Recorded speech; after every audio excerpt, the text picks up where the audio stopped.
Мојот херој. Сите ние сме херои.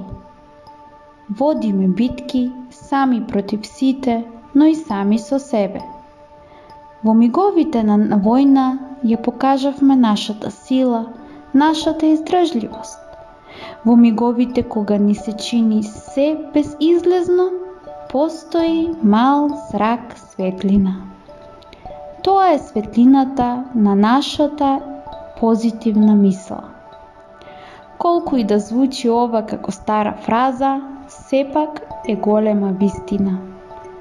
Во миговите на смиреност, секој знае што да направи, но во миговите кога крвта се заледува, срцето немо плаче. Тогаш хероите действуваат. Се до мигот кога доброто дело не се појави на виделина, додека добрината не го огрее срцето, имаме погрешна слика дури и за најблиските. Така беше и со моето најмило, помило и од мојот живот.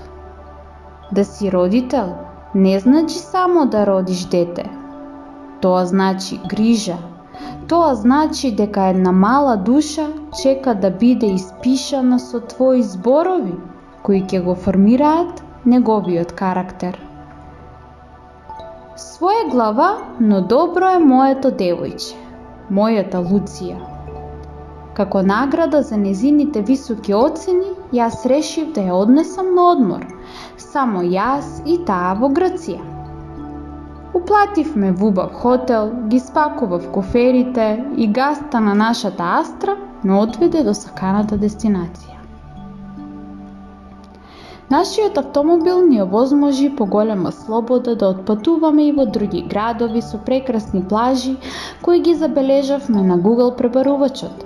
Аспровалта, локација во кој големите бранови царуваат со морето. Јулското сонце беше како жежок украс на ведрото и сино небо. Жештениот песок ги тераше посетителите да потрчаат кон солената вода и да ги разгладат нивните тела, намачкани со заштитна крема. Меѓу посетителите бевме и ние. Музика, плажа, кафе, солена вода.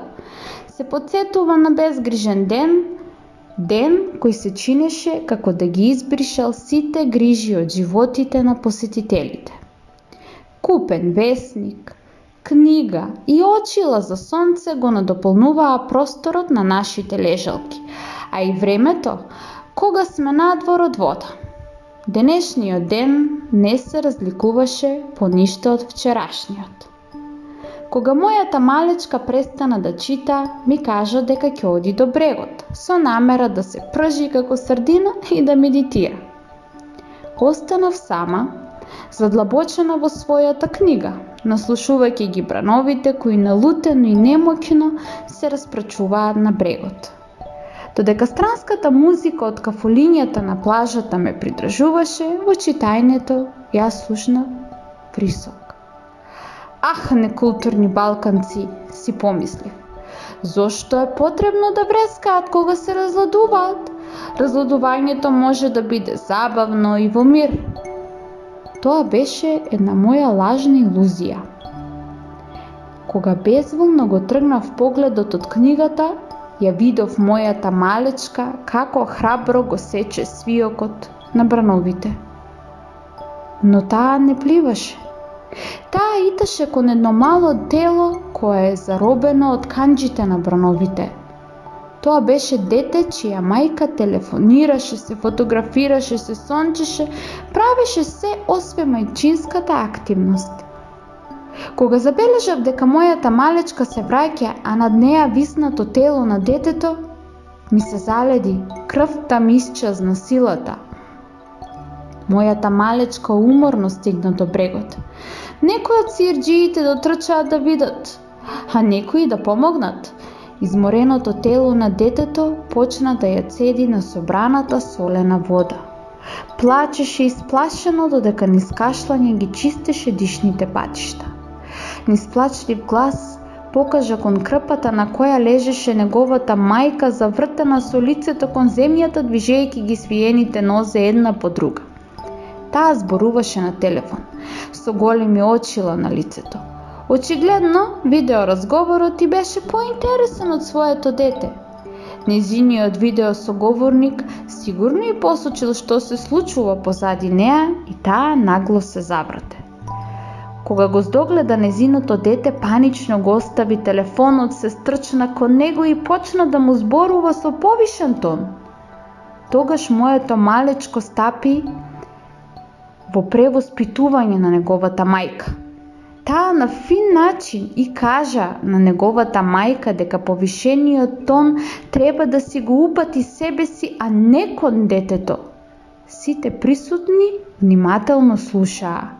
Се чинеше како музиката од кафулињата, брановите и целиот свет да беа насочени кон зборовите на мојот херој, на мојата Луција, мојата малечка на своји 17 години направи да не згасне еден детски живот.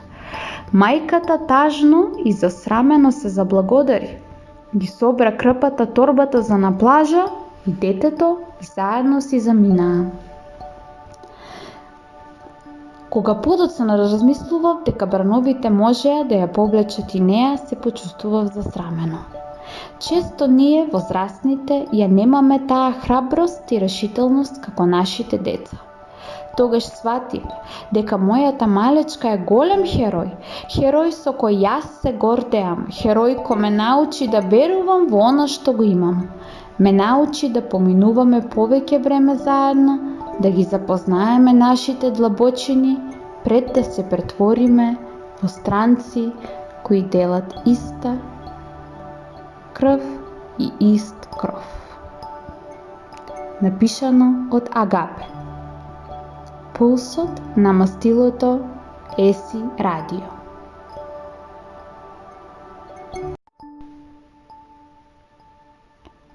Во секоја жена живее папата Јована. Жена. Силна, истрајна, посилна од вербата во себе си. Во секоја жена живее папата Јована. Жена борец, херој, кој им пркоси на предизвиците што ги дава животот. Зошто баш мене? Зошто јас да леам солзи и да страдам? Место одговор, аршиниот храброст земи напред продолжи. Не случајно животот те одбрал баш тебе. Ти што ова го слушаш, да се бореш со големи предизвици. Тој знае колкава е твојата голема и издржлива моќ. Затоа стани, избриши ги солзите и само сожалувањето. Подсети се само каде беше, низ колку битки помина, на колку боишта ја остави својата сила, а животот го дополни со ваучер од животно искуство. Така е и денес, и утре, и секој нареден ден. Поминатиот ден не значи поминат живот. Поминатиот ден може да биде чекор до успехот или стоење во место. Се зависи од тебе, од твоите обиди и од моќта на твојата верба во себе. Ти знаеш, но сепак убаво е да се потсетиш. Ова не е ниту прва ни последна битка во која животот ќе те стави на првите борбени редови. Твое е херојски да успееш, да им се одземе здивот на оние кои ти земаа од вербата во себе, а не ти да си го одземе животот. Тоа не си вистинскиот ти, тоа не е врвот на твоите способности. Тоа се слабоста и моменталната немоќ кои водат до олтарот на опасноста. Вдиши длабоко, еднаш, уште еднаш, се додека не ги наполниш градите со нов воздух. Нов воздух, нов почеток. Тоа си ти. Ти си создаден за нови почетоци, за нови шанси, кои ќе си ги даваш себе си додека не успееш. Пулсот на мастилото е си радио.